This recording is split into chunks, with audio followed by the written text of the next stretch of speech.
Welcome to a Glimpse of a Blessed Life podcast. For our first episode, we'll be hearing from Kai and Koreana Schmittat. Kai is an entrepreneur, Koreana is a homemaker, nutrition student, and our current SR5 Blessing Coordinator. Kai grew up in Germany and Cambodia. He moved here at the age of 15. Kai and Koreana got matched at 18, and Koreana grew up in the Bay Area. Kai went to Haas Business School, and Koreana graduated in Kinesiology at Cal State East Bay. And they have 3 kids and eventually bought a farm in Washington. They will be giving their testimony, sharing their journey of how they came to owning who they are and their faith, and sharing what they've learned along the way. Enjoy. Hello, everyone. Hi, guys. For those that don't know us, Koreana and Kai Schmittat, we actually lived here for 10 years. So I know some of you guys know us. And 3 years ago, we moved to Washington State. And I used to work at Google. I started my own company. We left and bought a little farm in Washington State. Got 12 chickens, dog, cats, and 3 kids. Got those. But yeah, we're happy to share a little bit of our journey, maybe before the blessing and finding ourselves. And hopefully you guys can take away something from our testimony. So I'm going to start. I also just wanted to thank everyone for coming here and listening to us. I know your time is very valuable, and I think it's incredible that each and every one of you are here to work on yourselves and to become better people, and that is incredible. And so, yeah, I think we're both going to eventually share. So, to be honest, like yourself, your worth and your value, which is, we wanted to share our journey. It's a pretty individual process. It's something that I had to find after we were blessed. We were blessed at 18. And I didn't know myself, and I didn't know my value and my worth when we were blessed. I'm still finding it, but I worked really hard, in finding it. And so, yeah. And back in the day, it was way different from what you guys are going through now. So I think we had one workshop, I think a level 3 style workshop. Anyways, we won't go through our matching testimony, but just know for me, it happened in 48 hours. Finding and saying yes. Mm-hmm. And I know you guys have it way more complicated, so I feel for you guys. But that's why my wife is here helping you guys guide through whatever the process is now. But yeah, she'll share her testimony, so it'll be more about her finding herself rather than a matching testimony. And Kai's going to fill in any gaps that I forget. Okay, so as a kid, I was like a pretty go with the flow type of kid. I just kind of did what everyone else was doing. I was always very homesick, which I never went to a One Heart camp. I went once in middle school, and I cried so much my mom took me home. And I think part of that was just I didn't know myself. I didn't trust I didn't know who I was, and I needed my mom way too long. I also always did what I should. So my whole life was about doing what I should. So I wanted to get blessed, and that was my decision, but it's okay, well, this is what I should do. Let's get blessed. And everything was checking boxes, right? So I got blessed. I went to college. I didn't really know what I wanted to do. I knew I actually switched majors halfway through. I was okay, well, next on the list is having kids, so let's have kids. And I always wanted to be a mom, so I was okay, yeah, let's have kids. And so then we had some kids, and then I was we need a bigger house. We have to buy a house, we have to get a nicer car. And so we we worked our way up the ladder, right? And it was just maybe I wasn't really owning it, right? I knew I wanted these things, and I thought it would bring me happiness. And so I Kai kept being like, okay, I gotta get another job because now you want something else. I realized after spending a lot of money that happiness is inside of her and I can't give it to her. He tries. Still to this day, if I say I want something, he's like, the look at his face is like, okay, okay. So yeah, we we keep getting a bigger house, we have more kids, and I'm like, okay, like I should be happy now, but I'm not, and I'm getting more unhappy and more unhappy, and thinking like, why everything is being fulfilled in my life that I wanted. I thought being a wife would make me happy. I thought once I was finally done with college, like my life would be amazing. And then like kids, yeah, like, oh, everyone says they bring you so much purpose. So why am I not feeling purpose being a mom? And I just, like, I got more and more unhappy. I also, like, going back to not knowing my value or my worth was completely in being a mom, in being a wife. And I didn't know who I was outside of a mom. And as I became more unhappy, our marriage became more unhappy because now I was like, Guy, you're not making me happy. Like, you're doing this and this. Can you change this? And like, I was always trying to change him, and I was always like, yeah. So like up to that point, you were always the person that did what your parents wanted you to do. You did the school because that's what society told you, and you did all these things because you were trying to fulfill other people's expectations versus figuring out who you were, right? Right. Yeah, and I think in all of it, like I felt like I was hustling for my worth, right? Okay, if I can be a better wife, like I will feel more worthy of being a wife. If I could be a better mom, then I would feel fulfilled and feel good about myself. But like, I felt like I was failing at everything, and like, we started fighting a lot, and I definitely had like dependency issues with Kai, like wanting him to fill the sadness in me, or wanting him to make me happy. And I think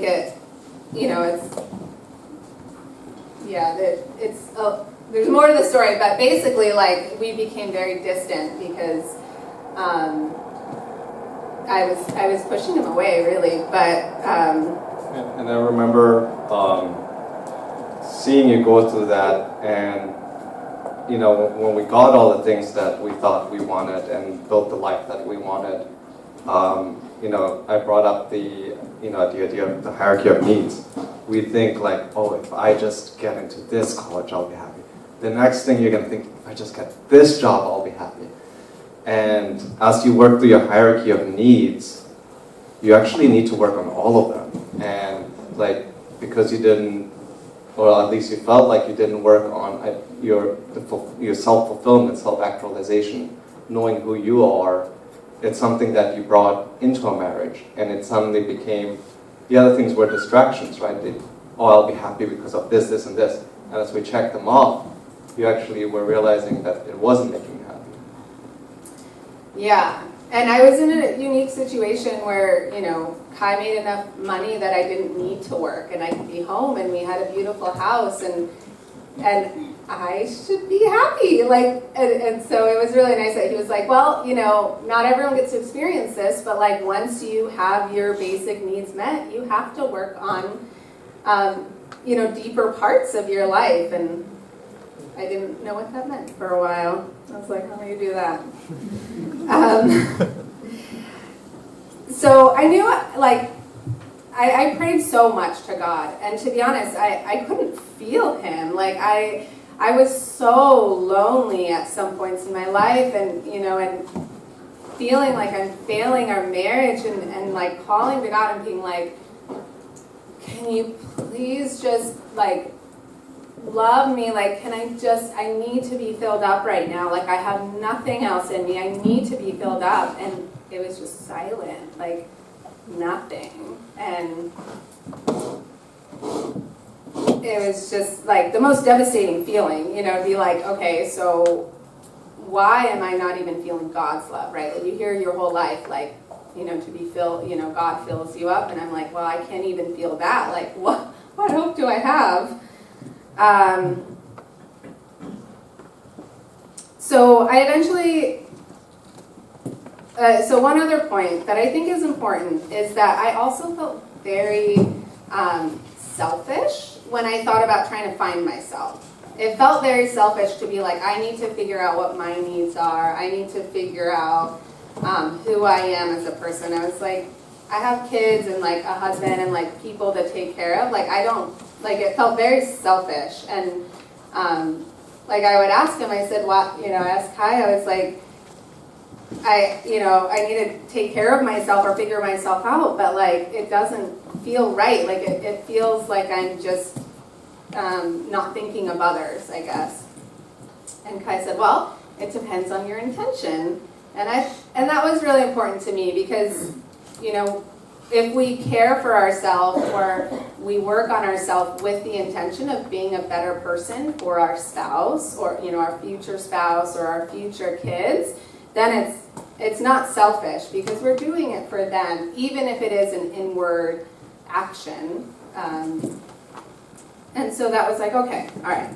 So, when you go to the airport, there's a map. And your gate, right? So like I knew where I needed to go. I knew my gate. But like if you don't stop and figure out where you are on that map, the map means nothing, right? So I had to stop and say, who am I? Where am I? And what do I need? What do I want? And how do I fill myself up? And so this is what I found. I learned I had to love my character, which very hard. I had to love every part of myself, even the parts I hated. I had to let go of shame. I had a lot of shame on how I treated Kai. We all have, faults, right? But I was like, I am just terrible. Why do I have this character? And I had to forgive myself and I had to love myself through that. Yeah. So you, this whole life you were trying to fill, someone else's idea of who you should be. For your parents or for the community or even what social media, portrays us, what we should be going after. But you never face, and you would hide the things you didn't want to see about yourself. But after accomplishing all that, you realized that you still needed to love the person that was you, right? Mm-hmm. And find yourself, and that, at the end, without that experience, you couldn't achieve happiness, or you couldn't be fulfilled in your other areas of your life. Right. And you had delayed it all this time until you had done everything else, and it kind of was very blatant that we need to know who we are. Yeah. And what we believe in and what we stand for. Yeah. And it would have been great if I could have done this before we were blessed, because I put Kai through a lot trying to figure myself out, and I think a little bit my kids too. But, the cool thing is there's plenty to grow after we're blessed too. So you don't have to figure everything out. As long as you're secure in blessing, that's what, you have that attachment there. So another example of me learning to love all parts of my character, I always hated how sensitive I was with both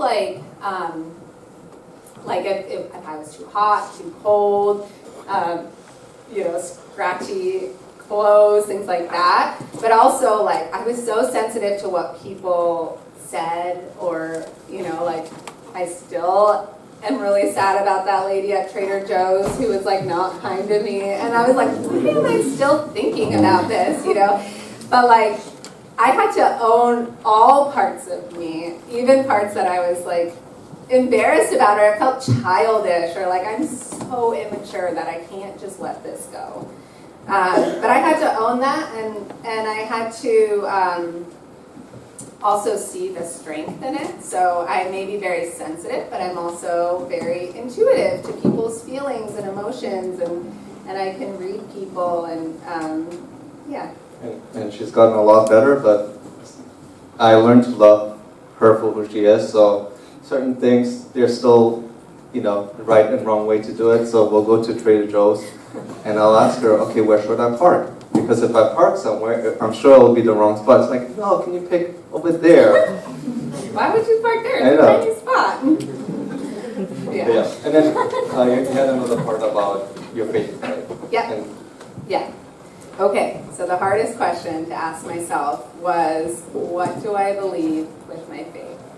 I had a lot tied to my faith. So our marriage was, based on our faith. My parents are completely devoted to our faith. His parents and his whole family gave up everything, moved to Cambodia, and sacrificed everything for the sake of our faith. I was like, I don't want to ask that question. I don't want to ask what I believe, because I knew I was afraid of what I'd find, right? Because I would say I'm a much more spiritual than, I resonate more with the spiritual aspect of religion than the theology part of religion. And so I was really scared. And I finally came to the point where I was like, I cannot pretend, or this is no longer something that I should just do. I have to ask the hard question. And so what do I believe? And I came to the conclusion that, I don't really need religion in my life. And I told him that, and he's like, okay. I was very understanding through all of this. But the really cool thing about surrendering, so I would say I kind of surrendered my religion, right? I was like, I'm going to give this up for now because it's not working for me. Everything I'm doing is because I should do it, and not because I actually want to, or that I see the value in it.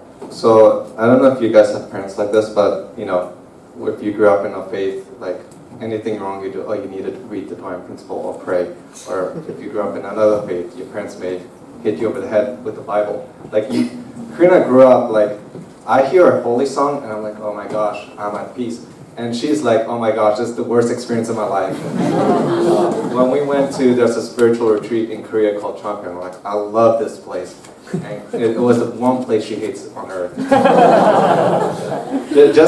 And again, it's for me, it's just realizing her spiritual upbringing, and that the expectations and things had stopped her she was so worried about being the right person. She couldn't let go and discover what her faith meant to her. And it's interesting, by stepping away from it, she's kind of found things back. Yeah. And so I did. And I think I really learned through this process what surrendering means. And it's not letting go completely, but it's offering it up to God, right? And I would say, while I said I don't need religion, what I really meant was I'm gonna surrender to not knowing what to being okay if the answers I find may not be what I want. But the really cool thing is that I found what I love about religion, and it wasn't I still resonate with some things more than others, but this community is pretty darn cool. If we didn't have religion, we're all centered here based on faith, and every, I love that we're all working towards something greater than ourselves. And I think that's one thing that, I was able to really see the value in a church, in a religion. And so I think just owning that, maybe resonate more with the spiritual aspect, but like I can still also love the religious part of it, I guess. And then in my search to find God or to feel God, I realized that because I didn't love myself, I couldn't receive God's love. I'm sure God was there, and God was there taking care of me, but I wasn't able to let Him love me. And even in our marriage, like a big part of my, of our fights was like Kai was doing everything to take care of me, and because I didn't love myself, I couldn't accept it. Like I couldn't be grateful because I didn't feel worthy of it, or good enough, I guess. And so that was really an important part of my journey in finding myself. So one thing is, I said like, this is my journey of finding my worth. For me, it's actually a daily practice of rewiring my thinking and my self-talk. And so learning to love myself is learning to change what I say to myself. So when I say, oh, they just did that because it's for them, for their own benefit. Like I have to be like, no, that they actually did that because I am lovable and worthy of what they did, worthy of receiving that love.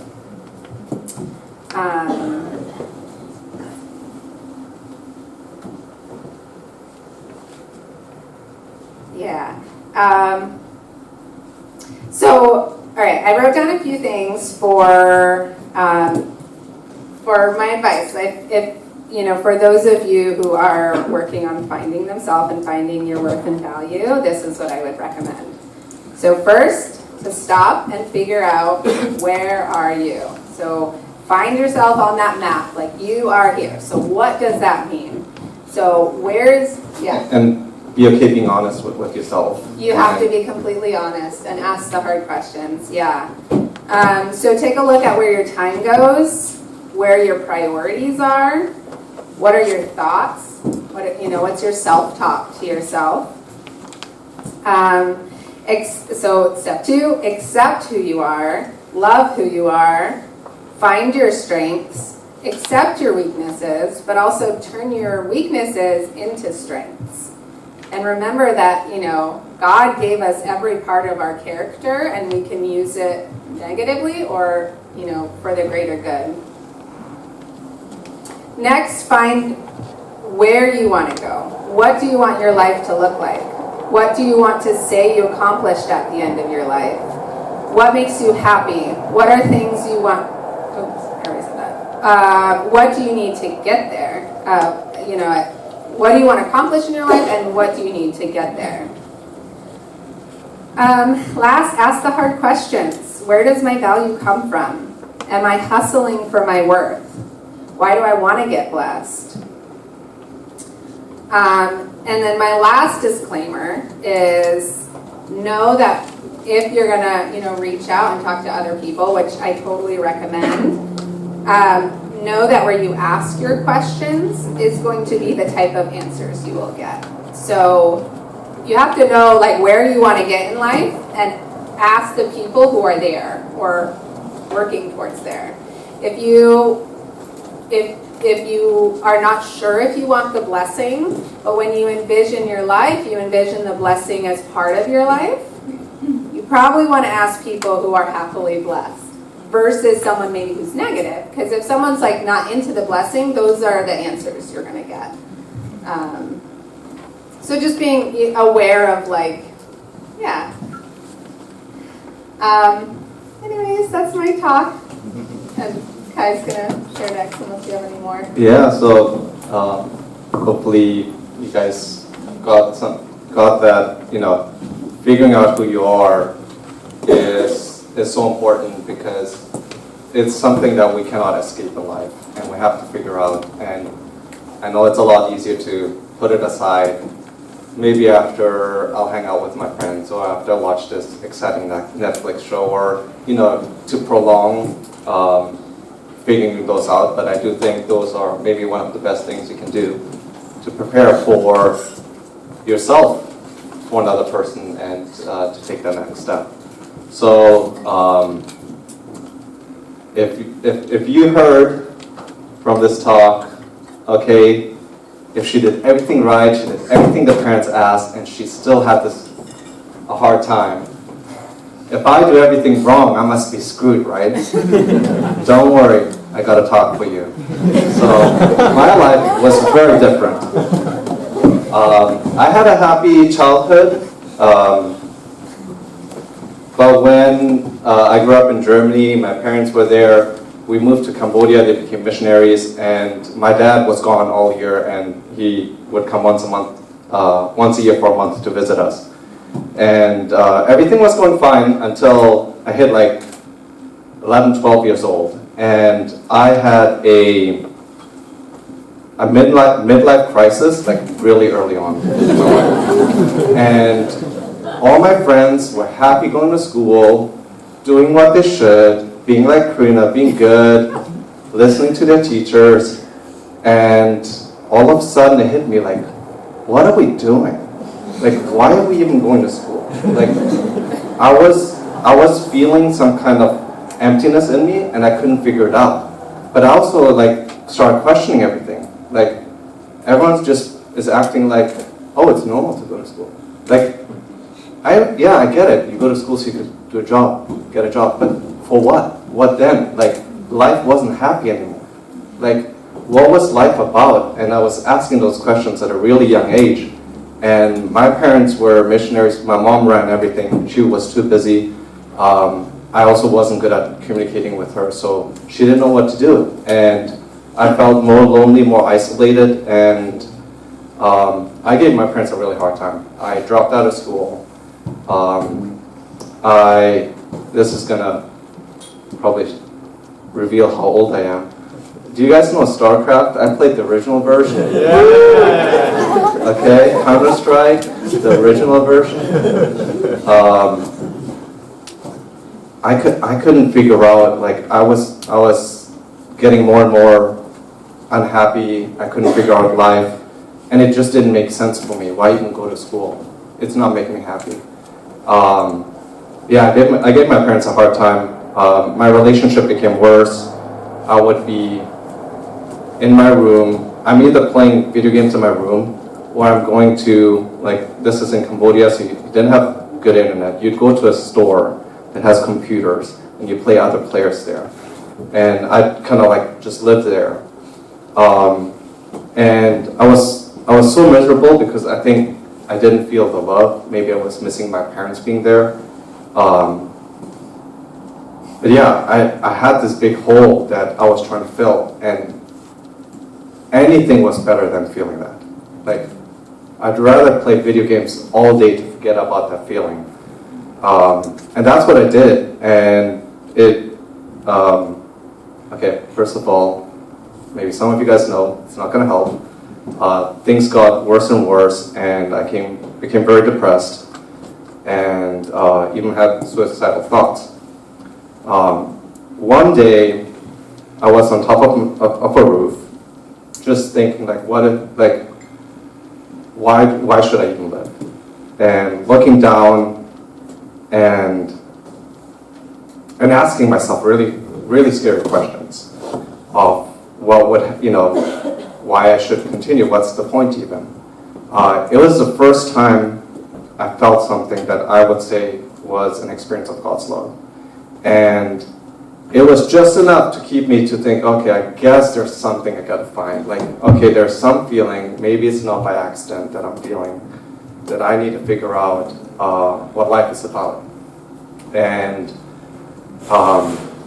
my parents, not knowing what to do, did what people in our church do. They sent, like my mom sent me to a spiritual place called Champion in Korea. And it's so funny because my mom's answer to everything is spiritual. I'm like, I have canker sores, and she's like, oh, you need to pray more. No, it's probably because I don't have enough vitamin C. But it's funny that, like, and again, especially having an Asian parent, they're very superstitious. But it's funny that, yeah, for all the times I can say like, oh, her answer, everything's spiritual, like, it's not. But the most important times in my life, yes, she's right, and I can't argue against that. And this is how I came to the US. I came, there was a school for people of our faith growing up, and I attended that. And for the first time, I had to challenge myself, and I had to face myself and figure out, okay, there's something that I see in these kids. They're happy, they're vibrant, they're like excited about life.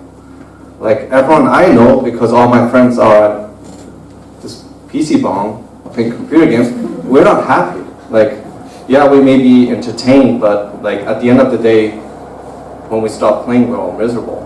But there was something special that I saw, and I had to figure out. But first week I was there was this crazy lady that challenged me for who I was, what I was doing, that I had to get my life together. And I told my mom after a week, Mom, I'm coming home. Like, this lady is, like, she's not right, I'm right, she's wrong, and like, this is not where I want to be. My mom told me probably the best advice I've ever gotten that helped me turn my life around, and that was, you may go to another place or you may come home, but you'll face the same problems.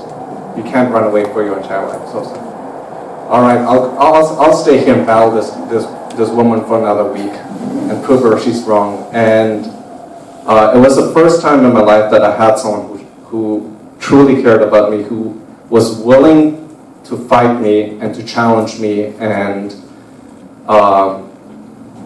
to invest in me, for me to figure out who I was. And as I learned, and I've heard our teachings 1,000 times prior to that, but in that place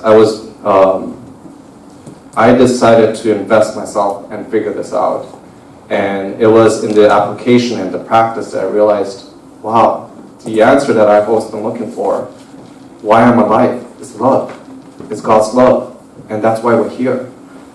And after that, everything made sense in life. Why would I go to school? Why would I get married? Why would I do all these things? It's because God created me to be His child, to experience the world from love, and to be able to understand who I was and experience that. But it took me everything to turn that around and to figure it out. And unlike Koreana, I came into our blessing kind of haven't gone through that experience and haven't been inspired and understood okay, this is who I was. But yeah, I would, I mean, if you're here, you're probably pretty good. But I would say, no matter what your past is, what mistakes you've made, you may feel like, oh, I'm not good enough, or I'm not worthy of love. I can guarantee you, this is my life testimony.